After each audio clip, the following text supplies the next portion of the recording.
So Kerry Washington took to her Instagram and made some very valid points about what's currently happening in our society with our government and with Trump being granted essentially immunity by the Supreme Court.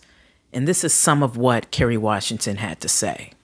So yesterday, the Supreme Court ruled that the president is immune from criminal prosecution. So I'm going to say something right now that may sound extreme to you, but this is not an exaggeration. Please listen to me very carefully. This decision is a blueprint for dictatorship. This decision lays the groundwork for a president to do whatever they want, whenever they want, to whomever they want. And the only thing standing in the way of that happening is you, your voice, your vote. So according to the Supreme Court, the conservative court that was made possible by Trump's first term in office, according to that court, the president of the United States is now immune from criminal prosecution for actions he takes as a president while in office. So what does that mean? Well, as my sister from the Bronx, Justice Sonia Sotomayor, explained, and I'm paraphrasing, but she said that that decision means that Trump could order the military to kill a political opponent with zero consequences. So this is how democracies in other countries have failed in recent years. It's not by wars, it's not by coups, it's through elected governments using methods to chip away at the power of the people until we have no power at all to hold those governments accountable. So if Donald Trump is reelected, there will be very little that we can do to stop him from using the power of the White House however he wants. So yeah, y'all, this is not the time to start blaming each other or fellow Democrats to start fighting amongst each other about what or who is the best candidate or whether Joe Biden is too old.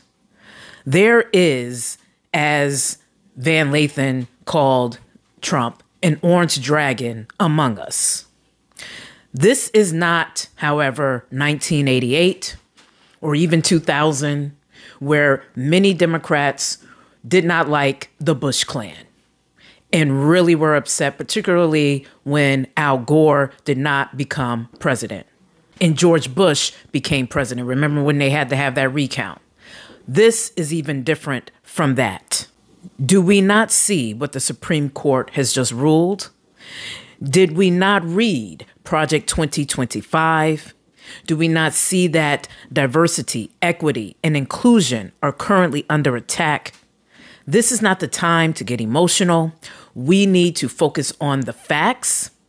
And the facts are that there are literal laws being made that are setting us back. Many people of the Jim Crow era who grew up during that era have said that they have never seen anything like this. And that era was effed up. But at least during that era, they were fighting for some type of progression and they achieved a lot of that.